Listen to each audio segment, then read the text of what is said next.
രാജ്യലഹരി കേസിൽ നഷ്ടപരിഹാരം ആവശ്യപ്പെട്ടുള്ള ഷീല സണ്ണിയുടെ ഹർജിയിൽ സത്യവാങ്മൂലം സമർപ്പിക്കാനാണ് സംസ്ഥാന സർക്കാരിനോട് ഹൈക്കോടതി നിർദ്ദേശം നൽകിയിരിക്കുന്നത്. ഈ ഒരു ഹർജി പരിഗണിക്കവേ എന്തൊക്കെ നിരീക്ഷണങ്ങളാണ് അല്ലെങ്കിൽ എന്തൊക്കെ നിർദ്ദേശങ്ങളാണ് കോടതിയുടെ ഭാഗത്തു നിന്നുണ്ടായത്?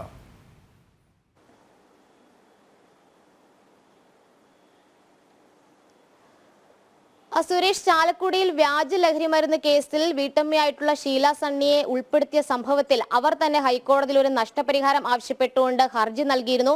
ഈ ഹർജി പരിഗണിക്കവെയാണ് ചില വിമർശനങ്ങൾ ഹൈക്കോടതി സിംഗിൾ ബെഞ്ചിന്റെ ഭാഗത്തു നിന്നും ഉണ്ടായത്. ഒരു സ്ത്രീ അകാരണമായിട്ട് 72 ദിവസമാണ് ജയിലിൽ കിടക്കേണ്ടി വന്നത്. ആരാണ് ഉത്തരവാദിത്തം ഏറ്റെടുക്കേണ്ടതെന്നുള്ള ചോദ്യമാണ് ജസ്റ്റിസ് ദേവൻ രാമചന്ദ്രന്റെ ഭാഗത്തു നിന്നും ഉണ്ടായത്. 72 സെക്കൻഡ് പോലും അകാരണമായിട്ടും ആരും ജയിലിൽ കിടക്കേണ്ടി വരരുത്, അത് നല്ലതല്ല എന്നും ഹൈക്കോടതിയുടെ ഭാഗത്തു നിന്നും പരാമർശമുണ്ടായി.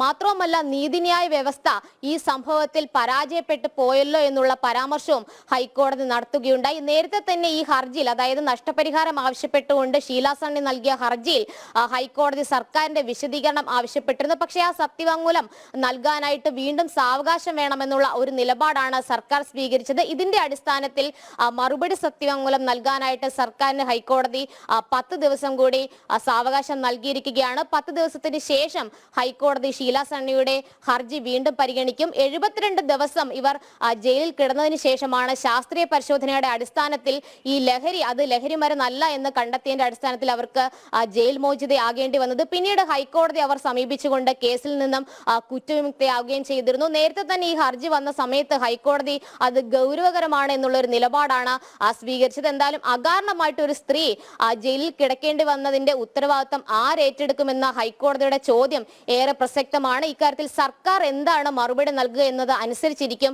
ഇനി ഹൈക്കോടതി ഈ ഹർജിയിൽ എടുക്കുന്ന തുടർ തീരുമാനങ്ങൾ.